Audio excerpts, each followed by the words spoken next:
diffuser. Donc, bonjour, je m'appelle Jean-Philippe Chanel. Je suis directeur adjoint chez CGF International. Nous, qu'est-ce qu'on fait chez CGF International? Donc, on offre des services en développement et des services conseils également en développement de systèmes d'information, en informatique, développement de sites Internet. Tout ce qui a rapport également à la géomatique, donc localisation des informations. C'est un peu le but aujourd'hui de la démonstration de Sigform, qui est une application web, que vous n'avez pas de logiciel à installer, qui va vous permettre de gérer vos données à référence spatiale, mais également de consulter des données. Donc, à qui ça s'adresse comme application? Donc, tous ceux qui font de la gestion de données sur le terrain, donc qui ont besoin d'aller saisir des données sur à partir du terrain.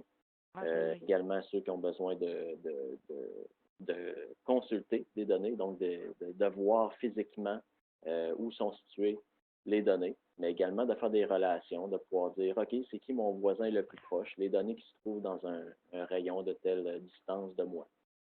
Dans le but toujours de prendre des décisions, de mieux planifier des tâches, des choses comme ça. Des cas d'utilisation, on pourrait penser aux entreprises qui font de la recherche.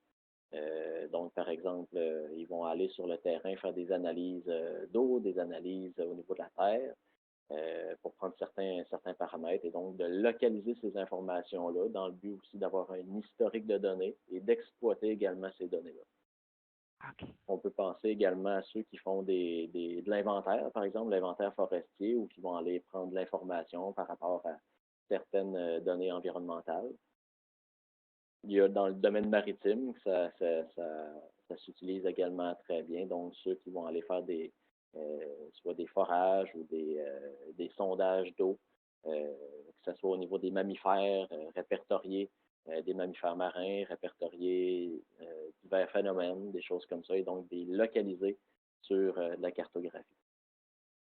Nous ici, donc, ces données-là, on en produit, mais on s'en sert également. On délivre également des services conseils pour utiliser et optimiser ces données-là, donc de pouvoir produire des rapports et par exemple, établir des itinéraires pour se rendre d'un point A à un point B, tout en respectant certains critères.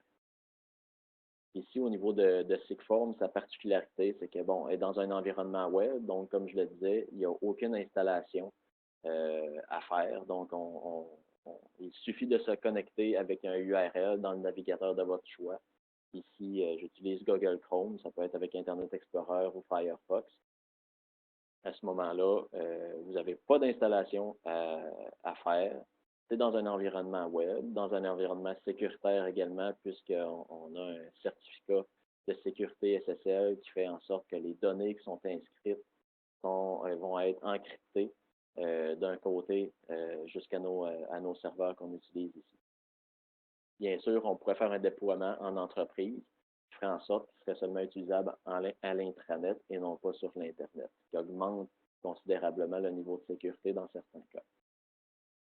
C'est une plateforme qui est multi-usagée. Donc, nous, le forfait de base qu'on offre, c'est un forfait 5 utilisateurs. Donc, c'est pratiquement comme 5 licences qu'on donne. À ce moment-là, il y a 5 personnes avec un compte vraiment propre à lui qui va pouvoir utiliser le logiciel et s'en servir pour faire de la saisie, de la consolidation de données. Et travailler également en même temps, en temps réel. Donc, ça veut dire que si une personne X ajoute des données, consulte des données ou en modifie, en place des nouvelles sur la cartographie, ben, les autres personnes du même réseau, du même groupe de travail ou de la même entreprise vont pouvoir constater par le fait même les données en temps réel qui sont placées sur la carte. Ici, la particularité de Sigforms, c'est pas seulement de pouvoir saisir de la donnée, en consulter, travailler avec cette donnée-là. Ça repose sur le fait que le logiciel utilise des formulaires dynamiques. Qu'est-ce que c'est des formulaires dynamiques? C'est que ça offre à des gestionnaires dans l'entreprise de pouvoir établir une structure de données, des projets. Et donc, les employés au sein de cette même entreprise-là vont pouvoir utiliser ces projets-là de façon uniforme. Donc, l'employé A, l'employé B vont saisir leurs données uniformément, comme le gestionnaire va l'avoir établi. On va faire une démonstration tantôt. On va aller créer un formulaire et on va aller utiliser ces mêmes données-là.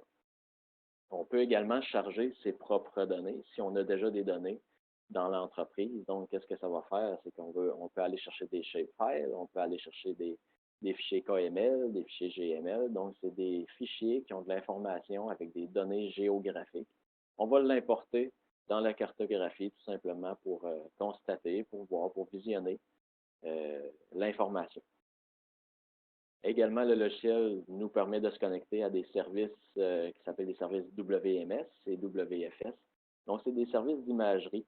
Des fois, quand la donnée est trop importante, c'est lourd de traiter ça localement avec des fichiers shapefile. À ce moment-là, on va utiliser des services de données, donc des organismes, des entreprises, même des gouvernements, qui mettent à notre disposition des jeux d'information qui aident à nous localiser et avoir plus d'informations sur notre domaine d'expertise. Et également, bien sûr, le logiciel nous permet de traiter ces données-là, donc d'interagir avec et de les questionner en vue d'avoir des résultats et de produire des cartographies. Ici, pour vous montrer, je vais me mettre dans le système. Donc, je vais m'identifier avec mon nom d'utilisateur et mot de passe. Donc, ces informations-là sont encryptées, une connexion qui est sécurisée. Ici, je suis sur le site demo.siginter.com/service. C'est un site qui est public. Si vous voulez y aller soit en même temps ou par après, vous pouvez vous connecter avec l'utilisateur demo qui va vous permettre d'utiliser ces services-là. Ici, on a le système de suivi, système de feuille de temps, un SIG ARH qui nous permet de faire la saisie de nos employés de leur CV en vue de produire des CV. Mais ici, on va s'attaquer à SIGForms, système de gestion des données, des informations géographiques. Donc, en entrant dans cette application-là, on voit principalement ici avec la barre de navigation. On voit les services qui sont disponibles ici, donc on peut y aller à l'administration et les autres systèmes que je vous ai parlé tantôt. La carte qui est l'interface qu'on voit ici. Les formulaires qui se trouvent à être la gestion des formulaires qu'on a parlé précédemment. Un peu d'informations sur notre compte et également bon, la possibilité de connecter de façon sécuritaire pour protéger nos données. Ensuite de ça, on a la table des matières qui se trouve être le contenu. Dans les logiciels SIG, qu'est-ce qu'on retrouve? On va retrouver nos informations, nos différentes couches de données ici. On va aller en ajouter un peu plus tard. On a l'interface cartographique, donc, qui nous permet de naviguer sur la cartographie. Ici, par défaut, c'est un fonds de cartographie qui vient d'OpenStreetMap, qui est totalement gratuit, donc qui est très pratique pour nous aider à nous localiser. Par-dessus ça, c'est sûr qu'on va aller placer nos propres informations, des fois avec des degrés de précision supérieurs, puis qui est bien sûr en fonction de notre domaine d'expertise. On a notre barre d'outils ici, qui nous permet de bien sûr naviguer, mais aussi d'aller ajouter des nouvelles données et de faire différentes requêtes sur celles-ci. Je vais commencer en premier pour vous montrer la fonctionnalité des formulaires, en quoi ça consiste. Donc, c'est d'établir un nouveau projet. Donc, vous avez tous des domaines d'expertise particuliers. Ici, je ferai un cas d'utilisation finalement pour vous montrer un peu la dynamique des nouveaux formulaires. Je vais simuler un cas finalement où c'est de l'échantillonnage des eaux souterraines.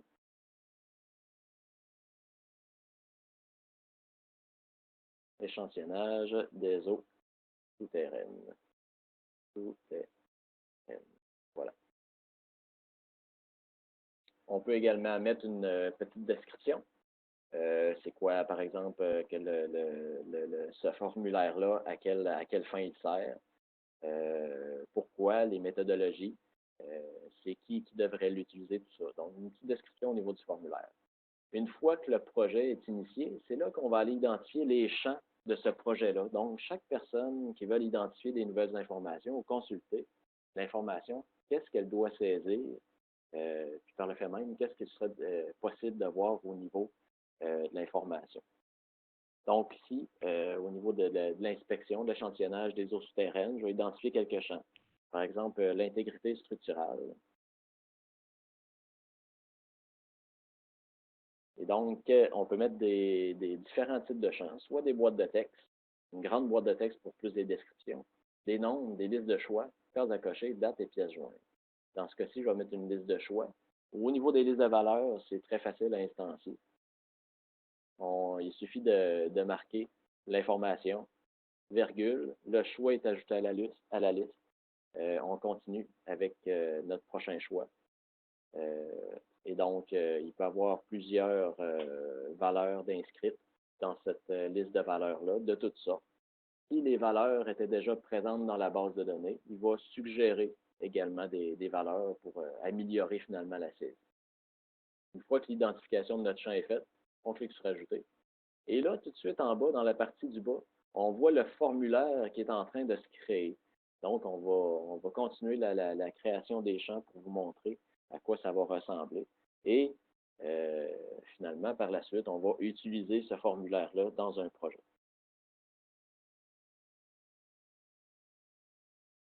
Donc, je continue avec différents types de champs.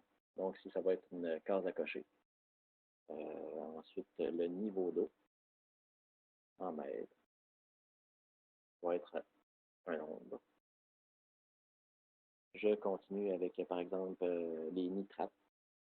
Puis, il y a la possibilité d'identifier les nitrates, les nitrites sur le terrain ou par la suite, parce que le formulaire, on peut revenir dessus et aller mettre l'information.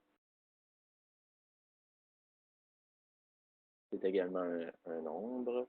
Ici, même, on pourra aller mettre un fichier joint, donc une pièce jointe. Et bien sûr, qu'est-ce qui est important d'avoir, c'est la date. C'est chose qui est très important lors d'échantillonnage. Fait que si on voit un peu comment se décore notre formulaire, on pourrait même aller dire, ben, oups, je me suis trompé dans l'ordre des champs, j'aimerais mieux que la date figure en haut. L'intégrité, ça va, les fichiers, bon, OK. Fait qu'à ce moment-là, on prend les petites flèches, puis on va aller repositionner les champs dans l'ordre qu'on veut les voir. Une fois que notre formulaire est créé, c'est un peu l'instance de notre projet.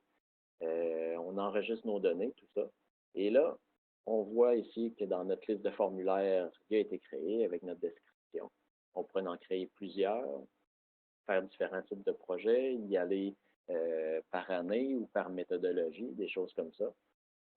Et par la suite, une fois que nos formulaires sont créés, tous les utilisateurs du système au sein de la même entreprise vont bénéficier de ce formulaire-là. Donc, le formulaire se fait une fois et par la suite, le monde l'utilise au niveau de la cartographie.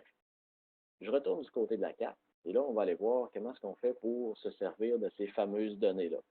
En termes de test, qu'est-ce que je vais faire? C'est qu'on va aller ajouter, bien sûr, ce formulaire-là qui a été créé, mais on va aller aussi l'agrémenter de données existantes que moi, par exemple, j'ai dans des shapefiles, des fichiers de géométrie.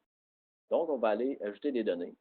On voit ici qu'on pourrait aller se connecter sur des services WMS. Je fais un exemple ici tantôt que je vais aller vous montrer au niveau d'un service disponible par le ministère de la Sécurité publique. On a des fichiers locaux, donc shapefile, GML, KML, fichier Excel. On peut aller importer différents types de fichiers. Et nos formulaires, on voit ici le formulaire que je viens tout juste de créer. Je peux aller l'ajouter à mon projet. Donc, je clique simplement sur échantillonnage des eaux souterraines et on vient de voir ici que le formulaire c'est directement placé dans ma table des matières. Donc, ici, pour vous montrer comment ça s'utilise, je vais aller me placer. Moi, je suis de Saint-Anaclet, tout près de Rimouski. On travaille à Rimouski, au 120 montée industrielle. Mais par exemple, ici, je vais aller vous montrer si je viens me placer. Par exemple, pour faire de l'échantillonnage, ça serait mieux d'aller se placer un peu un peu en bordure, ici par exemple, sur le rang 4S de Saint-Anaclet. Je vais aller ajouter des données. Donc, je m'en viens cliquer sur Gestion des données. L'application me demande automatiquement, bon, c'est quoi la thématique sur laquelle tu veux travailler? Aujourd'hui, c'est facile, j'en ai seulement une d'ajouter, mais si j'en avais plusieurs et que je voudrais aller placer des données sur une thématique en particulier, je viens la sélectionner dans ma liste. Et donc, je tombe automatiquement en édition. Je pourrais changer de thématique, aller modifier des géométries, en effacer. Également, localiser des photos, ajouter des points, des lignes et des polygones. Par exemple, ici, je vais aller placer mon point. Je viens faire un échantillonnage des autres puits. Et là, ce que vous voyez, c'est le formulaire que je viens de créer. Donc, les personnes qui viennent saisir la donnée, soit dit en passant, l'application fonctionne également très bien sur les tablettes et les téléphones intelligents. Aussitôt que vous avez une connexion Internet, vous avez accès en temps réel à toutes ces données-là. Ce qu'on prévoit également de faire, c'est de mettre une application autonome, soit pour les appareils Android, les iPhones, qui vont marcher en mode déconnecté. Donc, même si vous n'avez pas d'Internet, vous allez pouvoir vous servir de l'application, saisir les données. Puis une fois que vous avez une connexion à Internet, vous synchronisez et boum, bon, le système se met à jour automatiquement. Ici, on marche en mode connecté, donc on a un accès en temps réel à toutes les données. Fait qu'ici, l'application reconnaît que c'est un champ date, j'ai automatiquement un petit calendrier qui vient se placer. Mon intégrité structurale, on a établi une liste de valeurs tantôt. À ce moment-là, les choix sont déjà dans la liste. Si la liste était beaucoup plus grande, il y a des fonctionnalités qui permettent de retrouver rapidement de l'information. Donc, aussitôt qu'on va commencer à taper des lettres, la liste va s'ajuster pour montrer les choix par rapport à notre critère de recherche. Ici, on continue de faire notre échantillonnage. Si on a accès directement aux informations, on vient les entrer. Sinon, on peut y retourner par la suite et aller modifier les valeurs. Si j'avais un fichier, par exemple, j'aurais pris une photo, dans ce cas-ci, de mon puits que j'en fais l'observation, ben, je pourrais aller directement lier un ou des fichiers à mon formulaire. Donc, si je m'en viens cliquer sur Ajouter des données, je suis déjà placé dans mon dossier où j'ai différentes informations et je pourrais aller sélectionner mon fichier afin de le joindre à mon formulaire. Ce qui vient se placer ici, on pourra le consulter en temps et lieu ou l'éliminer si on n'a plus besoin de ce fichier joint-là. J'enregistre l'information. Le formulaire est directement rempli, saisi, il est placé dans une base de données de façon à ce que tout le monde puisse y avoir accès en temps et lieu, mais aussi dans le but de pouvoir produire des jeux de données. Donc, si je vais aller saisir une deuxième information, juste pour faire un peu de données, puis voir comment que l'information va aller se placer dans les formulaires. Donc, ici, j'ai deux données. J'arrête mon édition. Et là, qu'est-ce que je vais faire? Par exemple, je pourrais aller vous montrer comment obtenir des informations, soit par clic ou en consultant des données attributaires de chaque occurrence. Donc, si par exemple, j'y vais par I, avec l'outil de clic, on sélectionne notre thématique. On a ici la possibilité de voir nos échantillonnages des eaux souterraines. On clique sur la carte et le formulaire apparaît avec les données que j'avais saisies précédemment. Je pourrais les modifier à cette étape-ci si je veux. Au niveau des données attributaires, ben ça, qu'est-ce que ça fait? C'est que quand on va sélectionner une thématique, on va aller obtenir toutes les informations.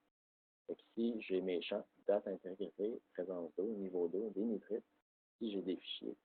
Puis, dans ce tableau-là, si on veut retrouver l'information rapidement, ben, il s'agit d'aller inscrire des données. Et à ce moment-là, la liste va se filtrer pour aller afficher notre critère selon la recherche qu'on en fait.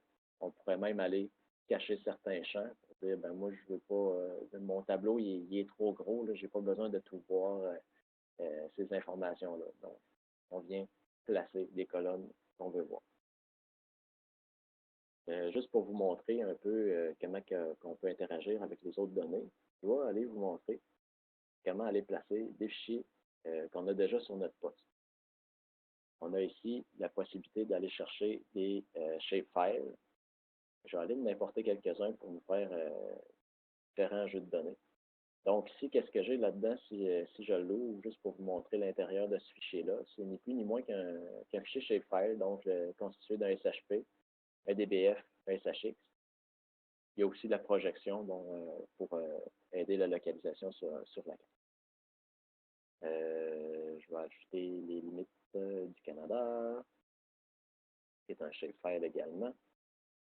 J'ai des fichiers de l'indice de diatomée en format KMZ qui vont importer très bien également.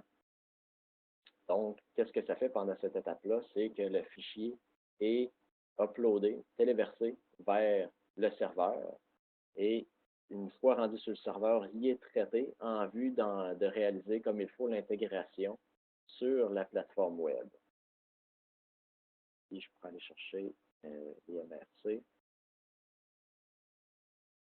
et bon, les ports. Donc, on voit ici que l'importation se réalise, somme toute, quand même assez rapidement.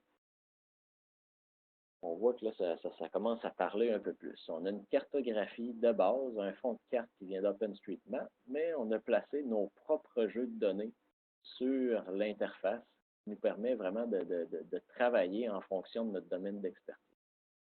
Ici, là, on voit, il y a plusieurs points, bon, il y a plusieurs lignes rouges. C'est un peu mêlant. Qu'est-ce qu'on va faire pour ça? C'est, quand même, la plateforme web, on a la possibilité d'aller décocher qu'est-ce qu'on veut ou qu'on ne veut pas voir, tout en le laissant dans le projet. Mais on a aussi la possibilité d'aller changer les couleurs ou les types d'affichage. Ça, qu'est-ce que ça va faire? Par exemple, au niveau des polygones ici, c'est pas pratique que j'aille un fond semi-transparent au niveau des MRC et même au niveau des limites. Fait qu'à ce moment-là, je vais rentrer sur la couche d'information et au niveau de la légende, je vais aller y dire, au niveau de la couleur de remplissage, là, c'est semi-transparent, mais je le veux totalement transparent. Ça va beaucoup aider finalement à avoir l'information en dessous. Je vais aller faire la même chose au niveau des MRC, que ça soit conséquent. Et que là, on commence à voir un petit peu mieux. On n'a plus notre petit flou qu'on avait au niveau des différents polygones. Ici, au niveau de l'échantillonnage, qu'est-ce que je pourrais faire? C'est de mettre une couleur bleutée pour signifier que c'est au niveau des puits. Donc là, on voit ici, l'information s'est ajustée. On a nos points bleus. Au niveau ici des ports, qu'est-ce que je pourrais faire? C'est vous montrer. Au lieu d'aller changer les couleurs de bordure, je pourrais le faire également, y mettre un petit bleu comme ça. Mais ce que je vais faire, c'est qu'au niveau du type, c'est-à-dire, oui, c'est une donnée vectorielle, mais ça ici, c'est tous des formats de type vectoriel. Mais par contre, je veux que tu me fasses un cluster avec. Donc, cluster, qu'est-ce que c'est? C'est de l'agrégation. Fait en sorte que les points, au lieu de nous montrer chaque point sur la carte, il va y avoir des regroupements qui vont être faits. Ici, je vois 3, ça veut dire que plus que je vais me zoomer, les 3 points vont aller s'identifier. Donc, j'en ai un ici et un là. Donc, si je m'éloigne trop, il y a une agglomération qui se fait pour me montrer seulement, finalement, au lieu de montrer un tapon de points sur la carte, comme qu'on voit ici, c'est plutôt difficile d'avoir l'information, ben, il va y avoir des zones d'agglomération qui vont se former. Et quand je vais zoomer, les petites agglomérations vont se disperser pour laisser voir chacun des points. Donc, c'est la fonctionnalité d'agglomération qui se fait très vite, sans même configurer quoi que ce soit. Ici, on voit qu'au niveau des indices de diatomée, l'information est somme toute difficile à lire. Ce que je pourrais vous montrer, c'est la fonctionnalité de heatmap, donc de zone de concentration. Qu'est-ce que ça va faire? C'est que ça va aller mettre du rougeâtre, plus que la concentration est élevée, plus que la carte va être rouge. Donc, quand on va se rapprocher des zones, on va voir que ça change progressivement du rouge au bleuté jusqu'au vert et au jaune, ce qui veut dire finalement que les concentrations sont moins fortes à ces endroits-là. Plus comme qu'on se déplace sur la carte, l'information est affichée de façon différente. Ça aide beaucoup au niveau de l'interprétation des données à constater, euh, à constater finalement l'étendue d'une problématique ou d'une zone de concentration de données. Au niveau des données ici, parfois, le type n'est pas représentatif. Donc, qu'est-ce qu'on peut aller faire à ce niveau-ci, au niveau des paramètres de chacune des thématiques? On peut aller changer le nom, exporter la donnée. Donc, des fois, on fait de la saisie de données, mais on va aller l'utiliser dans un autre programme ou produire un fichier X pour l'envoyer à un collègue ou à une entreprise externe. Qu'est-ce qu'on peut aller faire? C'est de l'exporter dans différents formats de fichiers. On va utiliser principalement le shapefile, GML, GeoJSON, qui est beaucoup en vogue lorsqu'on veut l'utiliser dans des systèmes connexes. Et les fichiers Excel, bon, qui sont en somme toute très utilisés encore. On a la légende qu'on a vue tantôt et les différents types ici au niveau des données vectorielles, heatmap, des zones de concentration, le cluster qui consiste à faire l'agrégation de données.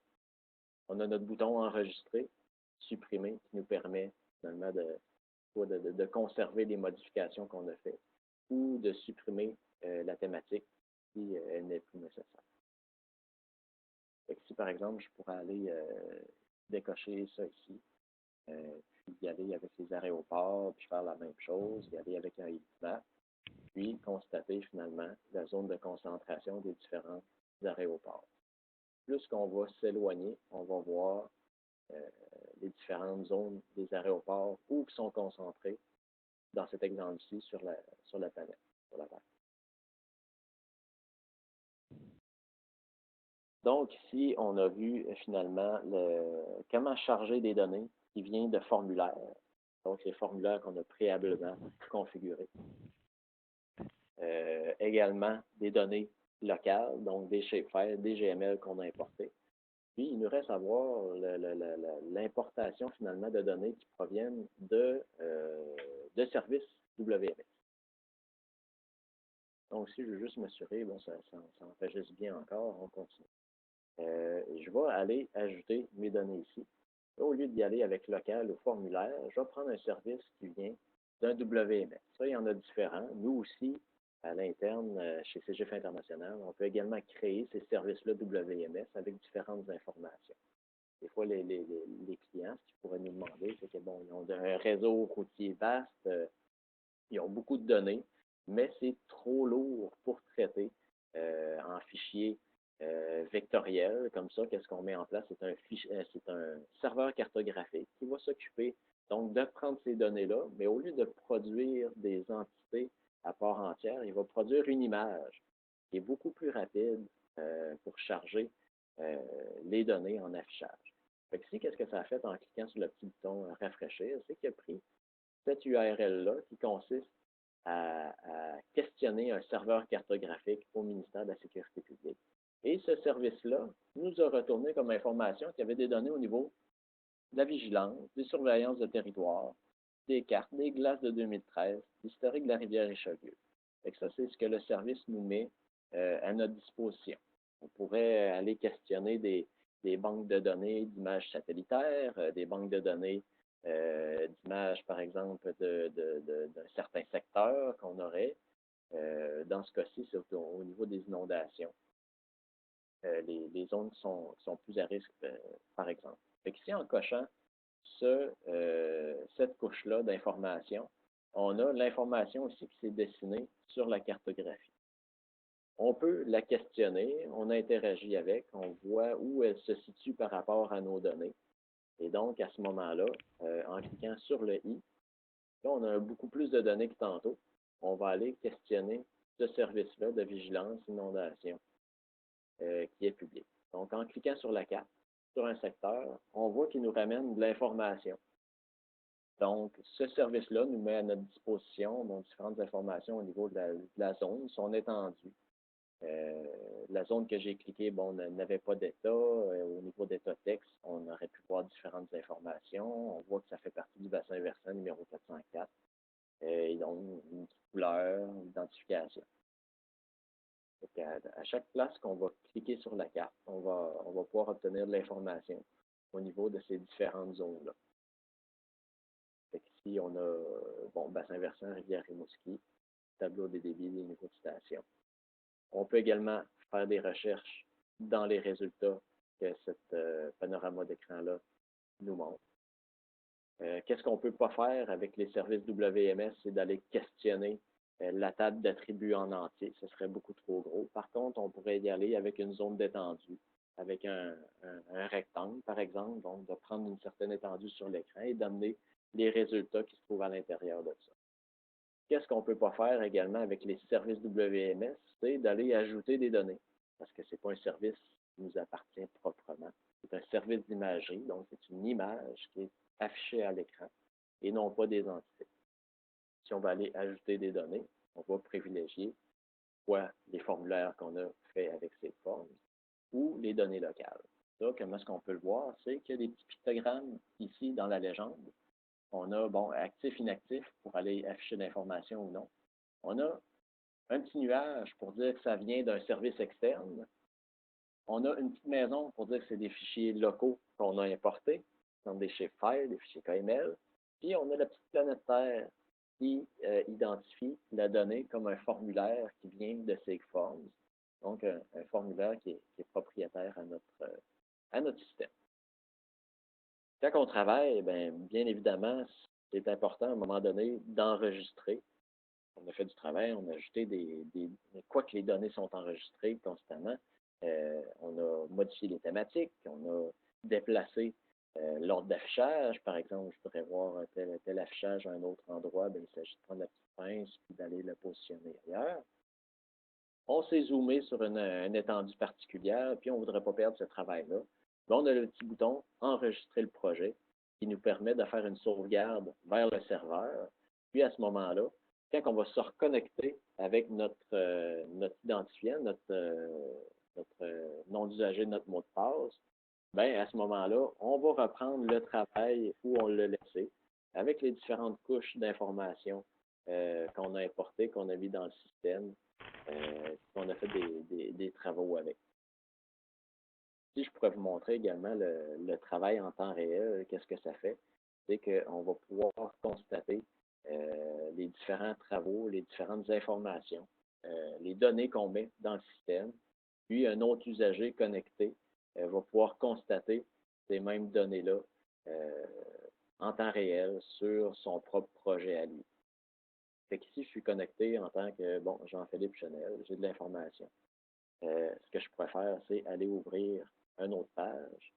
Ici, y aller sur demo.seguinter.com, /service. De la même manière, j'ai un invite de connexion. Je vais prendre un autre utilisateur ici. Gervais Pou, le directeur général de l'entreprise. Et je vais aller sur la plateforme SIGForms. On voit ici que ça s'adapte. Bonjour Gervais, j'ai mon projet qui est ouvert présentement, c'est-à-dire un projet vide, puisque je viens de me connecter puis je ne m'avais pas connecté auparavant. Qu'est-ce que je peux aller faire? C'est aller chercher mon formulaire que mon coéquipier a créé précédemment. À ce moment-là, je l'ajoute. Et je vois automatiquement les données qui viennent s'ajuster ici. Qu'est-ce qu'on peut faire également pour localiser de l'information rapidement? Des fois, c'est pas facile, on n'est pas placé au bon endroit, on ne la voit pas. On peut aller chercher le zoom sur une thématique. À ce moment-là, on va aller sélectionner la thématique sur laquelle on veut se déplacer. Sélectionner. Puis à ce moment-là, le programme nous place automatiquement sur l'étendue des données. J'en avais seulement deux qui étaient, somme toute, assez rapprochés. Si j'en avais eu ailleurs, sur une telle étendue, l'application serait placée directement sur l'étendue de mes données. Donc, ici, ce que je vais faire, je vais aller placer une nouvelle donnée sur la carte. Donc, avec l'aide de mon outil de gestion de données, je vais aller sélectionner mon échantillonnage d'eau souterraine. Je vais aller placer un nouveau point. On va placer bon, une date, différentes données, et enregistrer. Donc, mon point s'est placé. J'en ai 3 ici. Ici, qu'est-ce que je vais faire? C'est que je vais juste me sauvegarder mon étendue. Fait que si je vois le point n'est pas apparu encore, il suffit tout simplement pas de recharger le formulaire. Si je le recharge, il va apparaître en entier. Si je fais une recharge de la page, et voilà, j'ai mes 3 données qui sont placées là. Si je suis même placé encore sur la même étendue que je l'étais, mes données sont restées intactes finalement parce que j'ai cliqué sur enregistrer ici. Le programme reconnaît que j'avais seulement une couche d'informations chargées, que j'étais situé à tel endroit. Et il a également sauvegardé ma légende. Pour faire un exemple ici, si je vais changer la couleur de la légende et que j'enregistre et que je me mets ici, si je fais enregistrer, que je recharge le projet, la couleur est restée intacte. Ce qui fait en sorte que si je me déconnecte, que je vais faire d'autres choses et que je me reconnecte sur mon projet, je vais avoir encore les données dans l'état que je l'ai laissé dernièrement. Puis je reprends tout simplement où ce que je t'ai rendu. Ce qui n'est pas possible vraiment sur une plateforme plus standalone, comme on dit, une application locale d'installer. Si je change d'ordinateur, ben peut-être que le programme n'est pas installé, j'ai peut-être pas mes jeux de données avec moi, ils ne sont peut-être pas sur un serveur central. Donc ici, même si je change puis que je vais prendre mon téléphone ou ma tablette, ou que je change d'ordinateur, j'arrive dans un autre bureau, mon projet il est encore intègre, mes données sont chargées dans l'application, je n'ai pas besoin de retrouver mes jeux de données, de refaire des connexions, par exemple. C'est ce que ça apporte le volet mobile, le volet web au projet. Ici, si je passe ma liste, dans le fond, on a fait l'ajout de données de formulaire, les données locales, le service WMS. Je vous ai montré la personnalisation de l'affichage, donc en cliquant sur la thématique, on a vu qu'on pouvait changer les noms des thématiques, changer les couleurs, notamment en changeant la légende, mais également changer le type de données, soit vectoriel, agrégation ou heatmap. Si je me dézoome, ben, l'agrégation se voit, on voit qu'il y a une concentration de 2 points à l'intérieur. On a enregistré le projet avec le bouton ici et recharger la page pour nous montrer que l'information s'enregistrait de façon automatique et c'est persistante au niveau de la connexion de l'usager connecté. Si moi j'enregistre en tant que Gervais Proulx, ben, ça ne viendra pas changer la session ici de moi qui est connecté en tant que Jean-Philippe. On a vu l'outil d'information qui nous permet d'aller questionner des entités, que ce soit des points, des lignes ou des polygones. Si je vais créer, par exemple, dans ma couche ici, une ligne, j'ai la même chose qui s'offre à moi, ou un polygone. Je peux également enregistrer ces informations-là, mettre des données ou non dedans, à l'intérieur. Donc, on a vu qu'on peut utiliser le i pour aller questionner ces différentes données-là. Donc, de réenregistrer les données ou non, ou se faire consulter par i. On a vu l'outil d'attribut qui nous permet d'aller questionner en entier une thématique. Par exemple, je peux aller voir les parts. Il y a un petit peu plus de données que tantôt. Et qu'on voit comment que ça s'affiche à l'écran. On constate également que c'est quand même assez rapide d'affichage, même si c'est sur le web. Donc, l'affichage des données. On peut aller faire des recherches dans tous les champs de cette table d'informations-là, même aller cacher certaines données qui ne sont pas essentielles à l'affichage. Donc, on voit ici que la donnée dans Feature, CLA, c'est toute la même chose. On pourrait la masquer pour agrémenter notre perception des données. On a vu le zoom in, zoom out et l'étendue. Donc, moi, j'y vais avec la souris, donc pour me déplacer rapidement dans l'écran, mais on a aussi le petit pictogramme zoom avant, zoom arrière, mais zoom sur l'étendue qui nous permet d'aller rapidement sur les différentes thématiques. Puis en sélectionnant un port, ben, on voit que l'étendue c'est ajusté à la carte entière, puisqu'il y a des données un peu partout dans le monde. On va le faire au niveau du Canada, ça va aller me rapprocher dessus à ce moment-là. Ça zoome vraiment sur l'étendue en entier des données. Au niveau de la manipulation des données, on a vu la donnée formulaire, donc de pouvoir aller saisir des données au niveau du formulaire. On a vu les points lignes, les polygones, aussi l'ajout de fichiers sur certaines entités. Ici, on avait ajouté un fichier. Mais, juste pour vous montrer également qu'est-ce qui est possible de faire, on peut aller ajouter un point en fonction d'une photo qui est géoréférencée.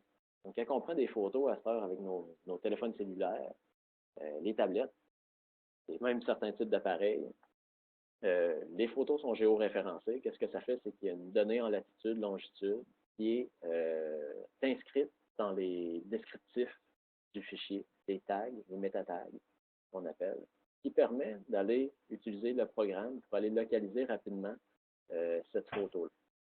Ici, j'avais une photo qui n'a pas rapport vraiment avec le domaine, mais c'est une photo qui est somme toute géolocalisée. Ici, c'était en bordure d'un quai ici à Rimouski. Donc, la photo est téléversée vers le serveur. La donnée, il va aller chercher la localisation de la photo et boum, là, il nous propose ici le formulaire d'échantillonnage des eaux souterraines puisque j'ai mis en édition cette thématique-là. J'aurais mis en édition une autre thématique. Ce serait le formulaire propre à cette thématique-là qui serait apparu. À ce moment-là, je peux le compléter ou non si j'ai besoin d'aller identifier des données par rapport à cette photo-là.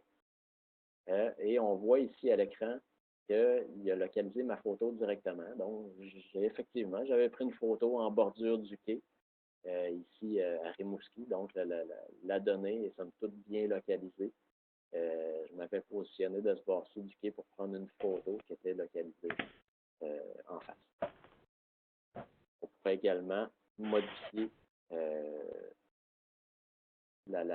les données, donc soit les effacer qui n'est pas bonne, ou aller modifier la géométrie en pesant sur la petite main. À ce moment-là, on vient prendre les coins d'une ligne ou d'un polygone, ou le point en tant que tel, puis on peut aller le déplacer facilement sur la cartographie. Donc, ce qui consiste en la modification des données. On a vu également l'ajout de photos référencées.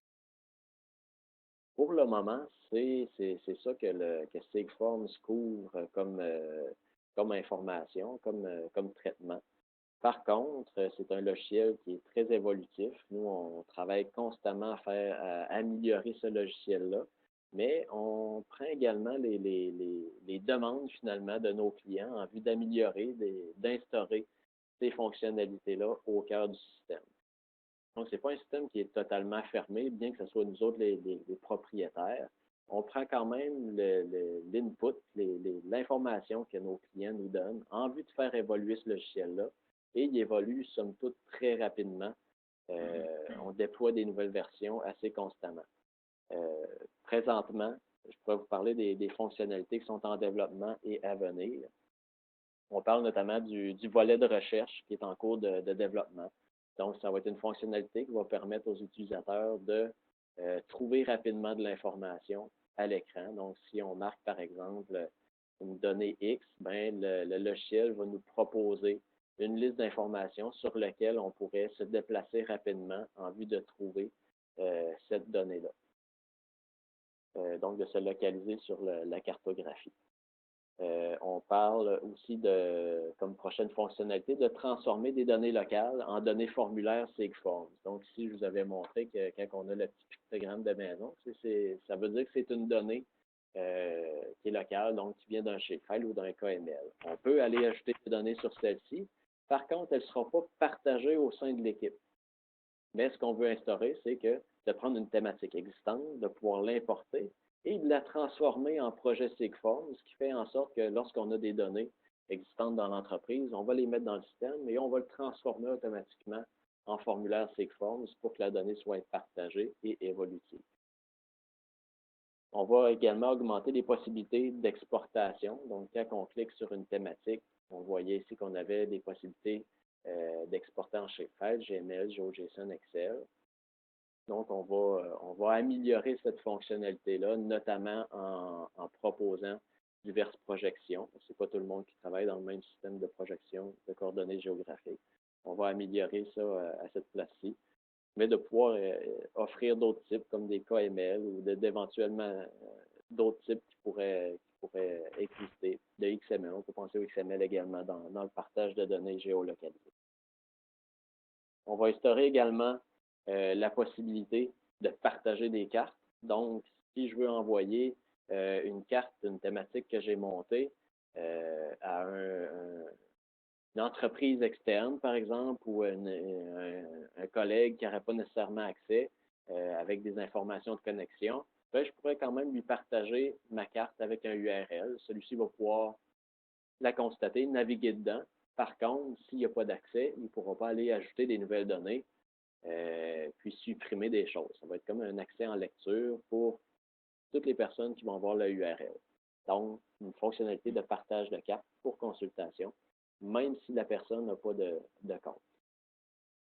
On va améliorer les formulaires. Donc, la partie formulaire qu'on a vue ici, on va instaurer la possibilité de mettre des champs obligatoires. Donc, si on veut que la personne, lorsqu'elle saisit un point, une ligne ou un polygone, on veut absolument qu'elle rentre une donnée, par exemple, une concentration d'une valeur X. À ce moment-là, il va avoir la possibilité d'obliger la personne de saisir cette information-là, comme quoi sinon son point, son entité géographique ne sera pas ajoutée à la cartographie.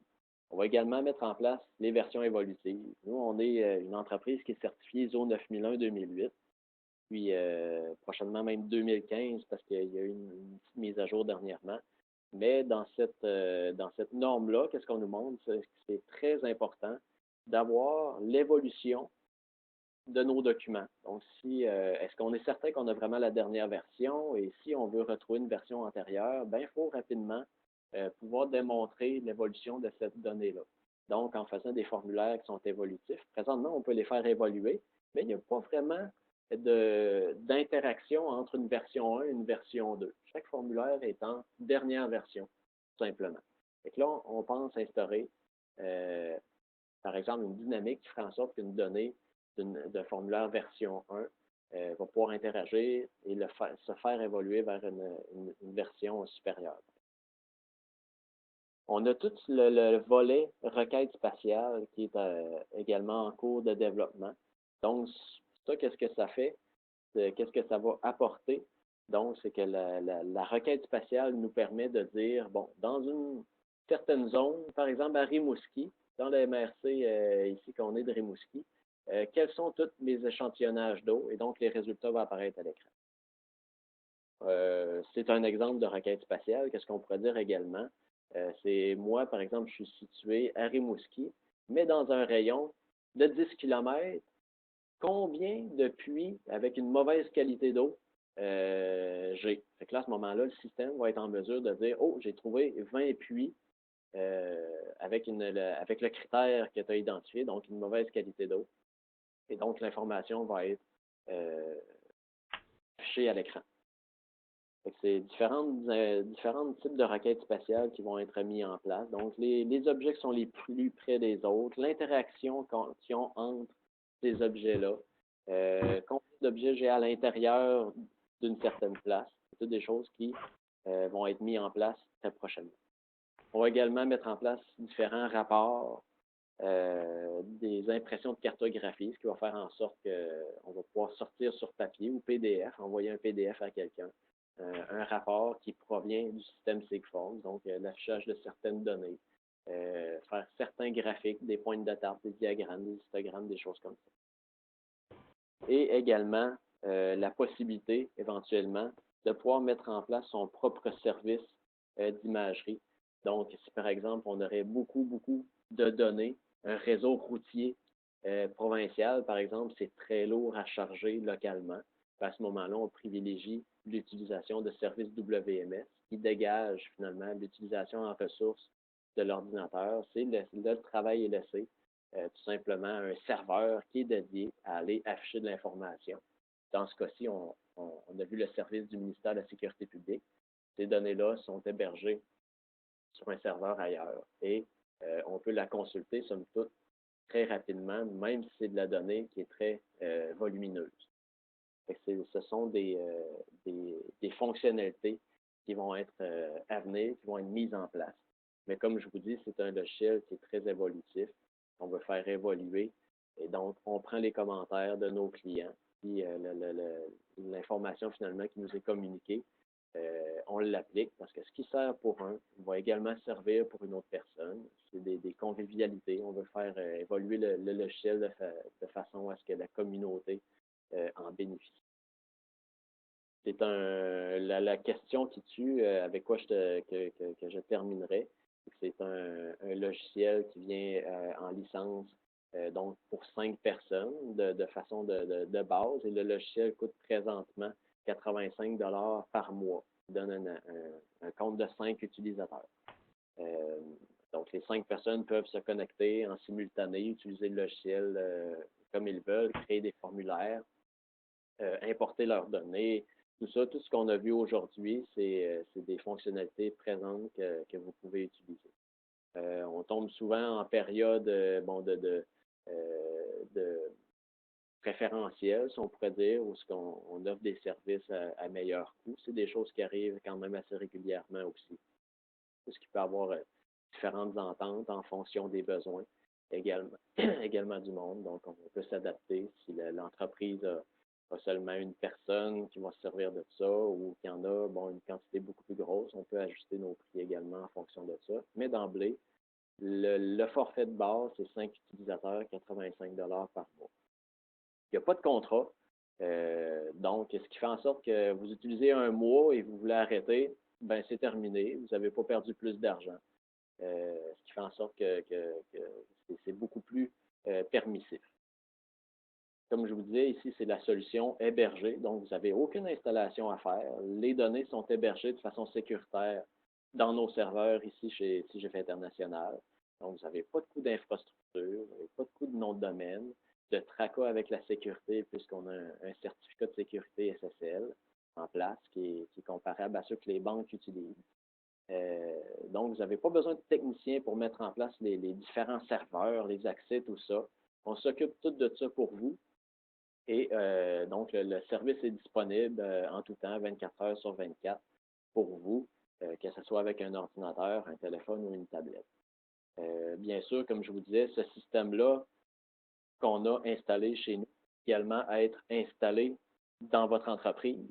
Donc, si vous êtes une entreprise d'envergure et que vous voulez avoir votre propre système, votre propre infrastructure technologique, bien, ce système-là, on peut également l'installer dans votre entreprise pour que vous soyez autonome. À ce moment-là, si c'est quelque chose qui pourrait vous intéresser, on évaluera ensemble vos besoins, puis on s'adaptera en conséquence de l'information finalement que vous nous auriez donnée. Je ne sais pas si vous avez des questions. Je vois qu'il y a une dernière personne qui est partie tantôt. Il reste Joël et Karen. Si vous avez des questions, je vous invite à me les poser. Je suis tout oui. Tout oui. Bon, c'est parfait pour Joël. Je vois, moi, c'est beau. Karen, c'est vraiment génial. Je vais t'appeler pour un projet InnovExport. Je suis très content que vous ayez participé. Normalement, j'attendais quelques autres personnes qui ont peut-être eu un problème soit de connexion. Je vous remercie beaucoup d'avoir été présent. Je vous enverrai peut-être un petit suivi pour savoir votre appréciation de la présentation. Et éventuellement, si vous avez d'autres besoins, que ça se manifeste par l'utilisation de Sigforms ou d'autres choses, un service conseil ou une application plus dédiée à votre domaine d'expertise, à ce moment-là, ça me fera plaisir d'entendre vos besoins et d'en parler. Et donc, est-ce que c'est possible d'avoir l'enregistrement? Oui, absolument. Qu'est-ce que je vais faire? C'est que je vais terminer cette présentation-là, je vais récupérer l'enregistrement et je vais pouvoir vous donner le lien d'accès. J'ai votre courriel, je vais pouvoir vous l'envoyer avec plaisir. Je vous remercie beaucoup. Merci Joël. Merci Karen. Je vous souhaite une bonne fin de journée si vous n'avez pas d'autres questions.